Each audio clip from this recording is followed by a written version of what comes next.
Right now, I'm going to teach you a meditation for anxiety, breath, focus, relief exercise. That's only 2 minutes, so you can finally stop stress and anxiety and take control of your life. This meditation for anxiety technique is the first of 7 in this week's series. It's super simple and you will know how well it works for you straight away.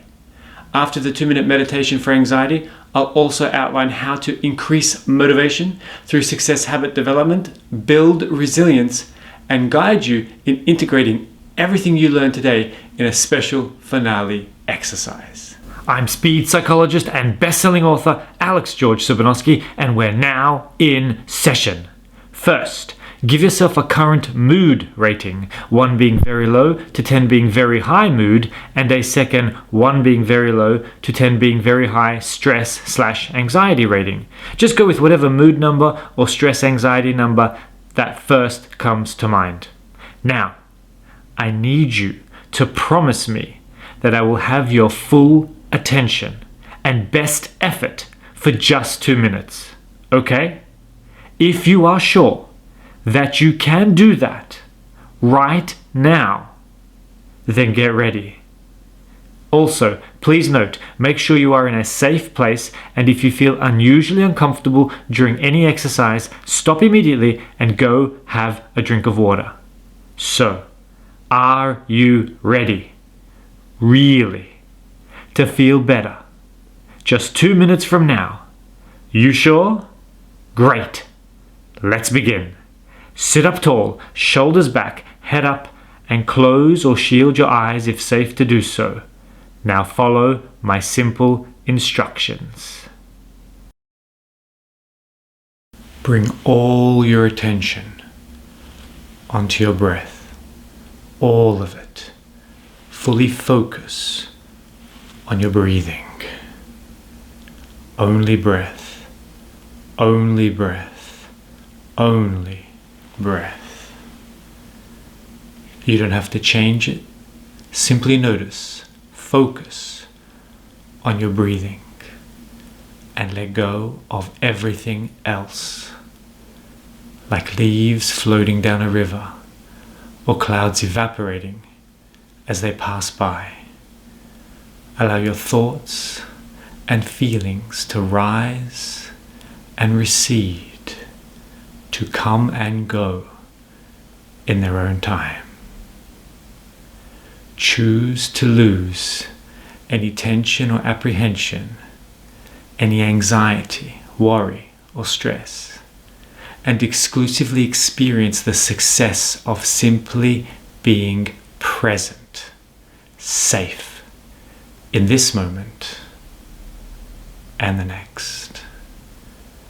Breathe into any tense places and find the spaces to loosen and expand. Breathe and relieve. Believe you will achieve stillness by accepting and releasing whatever you think and feel in this moment and the next. Anytime you breathe and relieve in this way, then your day will be better. Breathe and relieve. Breathe and relieve. Breathe and relieve, body and mind. Let it all rise and recede into stillness over time. That's right. That's right. That's it. We're done. Simple, right? Easy, hey? Feeling better? I'm sure. Really, check in now and review if your mood and stress anxiety scores have improved. If you gave me your full attention and best effort, then I bet they have. How much did they improve? 10%? 20? 30? 50? Or more? And in just 2 minutes? If your scores didn't improve, that's okay. You may just need a few more repetitions or may find it easier to benefit from a different 2-minute brain exercise. I will release 7 related meditations over the week, and they're always just a couple of minutes. Each exercise builds on the last, and they become easier to do and more effective as you get used to them. Here's a quick former client quote of the day. I have to admit that your 2-Minute Brain courses blew me away. I'm definitely your biggest fan. I love your style of writing, way of explaining things, well, everything. It all makes sense. After reading your work and doing the exercises, I've used the 5th exercise today in my real life, and it allowed me to be calm but firm in my big decision. And it worked. Well, thank you, Gina. Before we move on, I want you to really consider how your life could be better by consistently using these kinds of exercises. What would it be like to be in control and unaffected rather than being controlled by the news and social media, work bullies, and negative people? What would it feel like to have greater peace of mind and focus so you can perform at your best and feel good about who you are and what you do? In a moment, I'm going to answer 1 or 2 modern psychology questions from the community. To connect with me and the community, just go to 2minutebrain.com and join the email list. You can, of course, like, rate, subscribe, and follow me on this channel, but to enjoy free giveaways like my best-selling books and programs, which are only available to subscribers through the website, and to personally ask me and get an answer to your own important psychology question, it must be through my free-to-join email list. Questions like stress. What is the best way to control it? And how do you prevent it from causing a burnout? What do you think it takes to build and maintain a strong relationship? And how do you deal with imposter syndrome at work or in life? All of which I will answer in a future session. The only way you will be able to ask me your question is by reply emailing me once you're on the list. The sooner you join, the more bonus goodies you'll get, like early access benefits to the 2-Minute Brain app currently in development that takes exercises like the one you just experienced and connects them sequentially with others into fantastic brain-flowing peak performance experiences. It will allow you to become your own mental health and peak performance DJ. Sound good? Really good? Almost too good? Then go sign up now and get all the latest updates from the 2minutebrain.com email list. Okay, riddle me this, Bat Psych. Question 1. Why are you so very, very extremely good looking? I don't think that's an actual audience question. Maybe my mum slipped that one in. And the answer is breast milk. Yes, I'm still drinking it. No. Okay, let's get into the actual question, which is what drives successful habits? I'd say there's 3 things: passion, perseverance, and successes. So, in terms of passion, you have to really want it. Like really. Like you have to own the decision. I really want this, and I own the challenge related to this. You can't be pushed into it by others. It's the passion that will increase the chances of persevering and achieving success. Now, in order to persevere, it also helps to chunk it down. So you build smaller and smaller goals, and you have successive wins. And that's where the successes come in, you see, because nothing builds success like success, right? Nothing inspires success like success. So with each little win, as long as the goal's small enough and you can do it, then you get success, you get momentum, and that builds the idea to continue with the habit. And so with the little goals, it's what's called in psychology successive approximations. So this idea that you're getting each little step closer to the bigger goal. Also, what you want to do in order to make little goals, successive approximations, is you want to scale it. So let's say you set a goal and you say, how confident am I that I will achieve this goal? And 1 to 10, and it should be at least a 7. So if you say, how confident am I going to achieve this, and it's a 7 or an 8, great. if it's a 6 or less, it might be too hard. You might need to make the goal smaller or easier in some way. So just keep that in mind. So it's a good little trick to kind of keep you on track of how well you think you'll actually do the goal. Also, in terms of habits, there are two things that drive us, right? So it's either avoiding pain or seeking pleasure. And when it comes to building a habit, you want to have an element of both.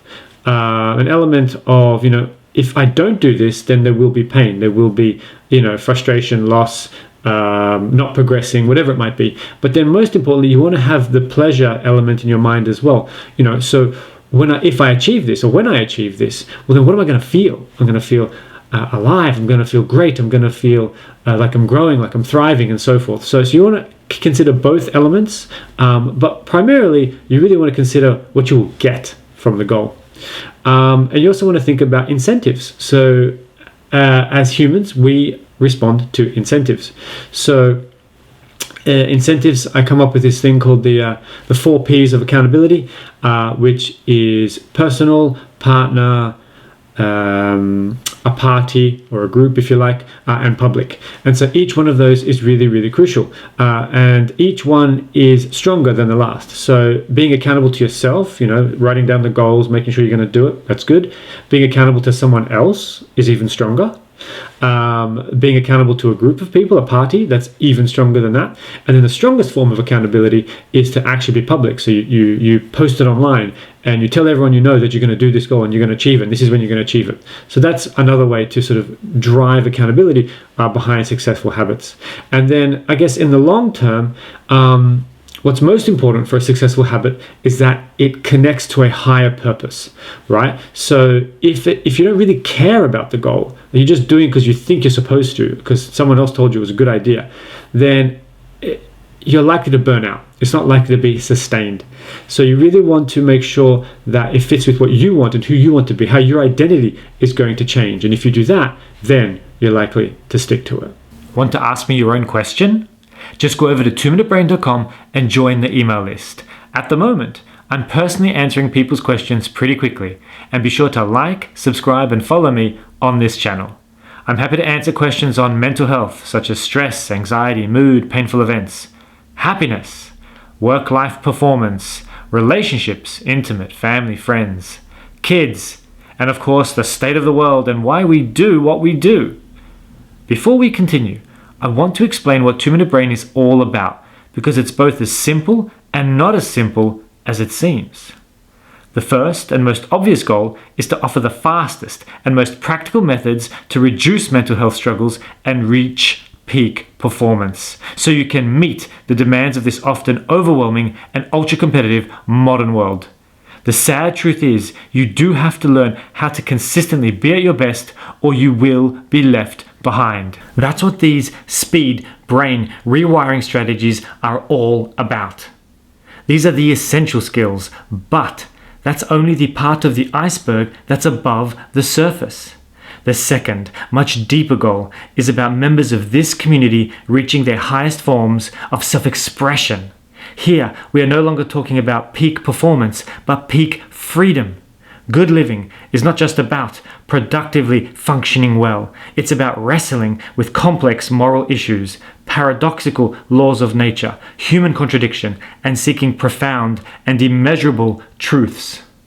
This is where we dive deeply into the murky depths of existence and seek to free our self-expression. And in true 2-Minute Brain style, I'll also explore these topics just a couple minutes at a time via an impassioned monologue. So stick around if you want to spread your arms wide, crank up Celine Dion to volume 11, and safely explore rather than crash into the iceberg that is human consciousness and potential. First, another riddle for Batpsych. No. Question is, what would you say is the white congealed substance I have just below my belly button? Breast milk. I have it too. Okay, the actual question is, what are some quick tips for building my resilience? First of all, a sense of optimism. So optimism is a method for developing your resourcefulness, and also positively focusing on as in focus, a positive focus or positively focusing on your strengths and accepting and seeking to learn from your limitations. So we have our strengths and we have our limitations, and we need to both focus on our strengths, which is very important. So especially when we fail and so forth, well, we didn't fail completely, we still have skills and strengths. And then of course, understanding your limitations and trying to develop them where necessary, or trying to avoid them when necessary. So sometimes you're just not very good at something, and rather than going to all the trouble of trying to learn it, maybe it's just better to get someone else to help you. So the other thing about building up resilience is you don't want to take anything personally. So this is very important because we can be kind of in a very cruel world, and unless the feedback you're given is kind and sincere, then I don't accept anyone's feedback, right?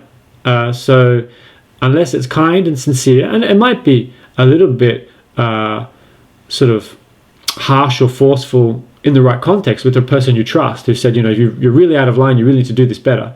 That's fine. But overall, most of the time, it has to be kind and sincere. Also with resilience, you have to accept chaos. You have to accept it, because chaos is everywhere. Chaos is life. It is a chaotic world. And the more you accept the fact that when you try and do something, it's probably not going to work the first 1, 2, 3, 4 times, then that will help you understand that this is just how it goes, and therefore you'll be more resilient to it. You'll be less surprised. You'll be inoculated in a sense. You've also got to reduce your attachments to what you want, which is kind of the idea. Is we always want to just get it right the first time. That would be wonderful. But that rarely happens. So we can't be too attached to the outcome. We have to be focused on what we do want and doing our best to do that. And obviously meditation is another thing that helps with us to not get so attached to the outcome, and just being in the moment, being present, and doing what we can in the moment. I'd also say in terms of resilience, what helps is to just need less. Right, need less, to kind of be more minimalist in life. The less you need from yourself or from others, the more resilient you are, because you don't need it. And that's a very important thing. Now, also, you need how to regularly explore your choices, right? Explore your choices, because there's really only 4 things you need in life. And that is to eat, to move, to breathe, and to sleep. Everything else is a choice. Everything else in life is a choice. And so if everything else in life is a choice, knowing that helps you understand that, okay, you might not get what you want or how it goes the way you want it to, but it's a choice. And you can choose to do something else. You can choose to find another way. There's always ways around it. And not being so attached to something that you wanted will give you more resilience. One thing I also want to say, which is kind of like important, is because you want to be careful who wants you to be more resilient. What is their agenda? Because you hear that a lot in our workplaces these days. Be resilient, be resilient, be resilient. But do they actually want you to be resilient, or they just want you to be more compliant? And your resilience kind of can be misconstrued for compliance of just taking it. Just taking a situation that's bad or not working. So resilient according to who? And what is their agenda? So you want to get clear on what you actually need and don't. And that's going to give you more freedom of choice. And when you have choice usually gives you confidence. It's when people are scared. People get scared often when they feel they have no choices. But we have many, many choices. And sometimes it's important to recognize what they are. Finally, since resilience is such a buzzword, maybe you need a word that's more applicable to you, that fits you, of what exactly you want to be. So is it strength or courage or fortitude or tolerance? So those are some tips there for building up your resilience. As I said, you have to own it. It's up to you. And be careful of other people's agendas, because you need to be resilient based on your terms, not on someone else's. We're nearing the end of today's session. Soon, I will summarize it all and get you focused on using what you have found most helpful in one final, fun and fast meditative exercise. But before the finale, it's time for today's 2-minute monologue, which usually consists of a metaphorical poetic performance where I often intentionally don't give clear advice or answers. That will hopefully stimulate you to also explore and find your own deeper truths within and greater self-expressive courage. It's our 5th Sunday confession. Today's brief poetic monologue is titled, "For Those Who Serve," and confesses how I and so many others took the overworked and underpaid and unduly recognized service and arts industries for granted prior to the pandemic. They were really treated unfairly. And that's what this is about. For those who serve. Rise. Yes, you. The ones underappreciated, forgotten, abused, and shunned. The out-of-boxers, the misfits, the artists, all of you now homeless. We need you to rise and save us all. I know you're hurting, more than most, and it's so much to ask, but we need you. More than ever, we need you to bring us back together and to light the path. Deliver us towards feeling again. The distance has become boundless. It is dividing souls. The screens that connect do not unite. The glass is too strong. We need you to sing, to hit a note so high it shatters the glass boxes around us and ceilings above. We need your gaze to melt the ice. Your words to weave our souls, your lightning fast feet to spin our minds, your strong hands that lift us so you lift them, and your meals to bring feeling back into our guts. You cannot stop. Please do not stop. If you stop, we all die. Yes, we have failed you. We have taken you for granted, freeloading a ride off the coattails of your passion. Imagine how much further you could leap and take us all with you. With a little more support and a little less weight on your back. Forgive us. Please forgive us. And now you have nothing. Nothing to show for your incandescent passion. No protection, no home, no respect. They say, get a new job. What are they really saying is, come to the dark side.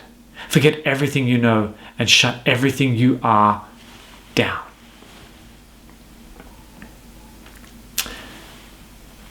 Let go of your imagination like we have. That's the solution they present.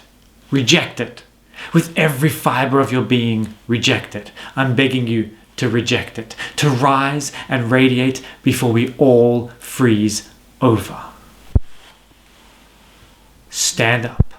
Stand tall. And demand a better way. A fairer way.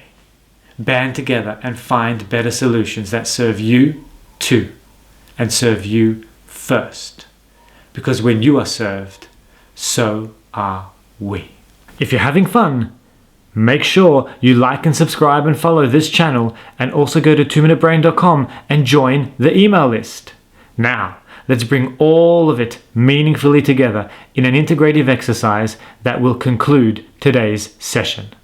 Sit up tall, shoulders back, head up, and close or shield your eyes if safe to do so. Now listen and follow along closely. Breathe and relieve. Whenever you need to, you can always breathe and relieve. Breathe and relieve. Breathe and relieve your mind and body. Let it all rise and recede into stillness over time. Now, consider what you learned today about developing successful habits. Things like creating better incentives, making small wins to build off, increasing accountability, or something else. Also, now consider what you learned today about building resilience. Things like recognizing you are free to respond in multiple ways, reducing your attachments and focusing on your strengths, finding better words to describe your true capabilities, or something else. Of all these lessons, what most struck a chord and feels right? Envision how you will use this now and in the future, and notice how you will have changed looking back on this moment and the next, all the way until you are where you wish to be. Finally, remember, how can you be kinder, more appreciative, giving, and respectful of the often neglected workers around you?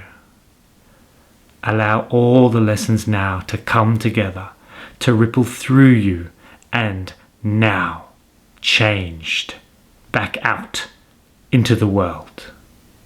That's right. That's right. To connect with me and the community, just go to 2minutebrain.com and join the email list.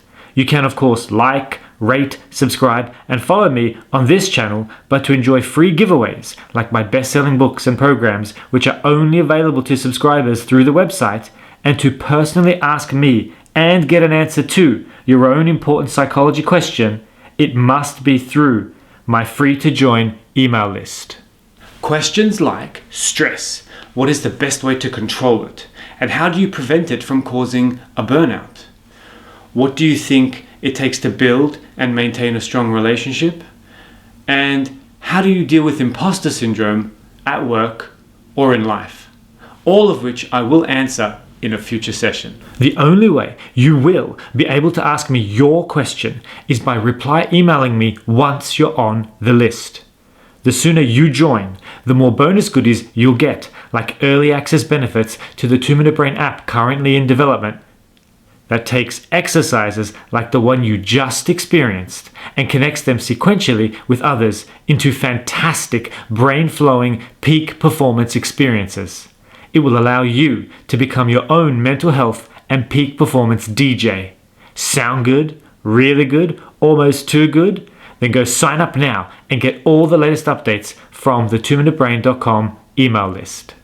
And I'll see you, all of you, whether you believe it yet or not, in our next session.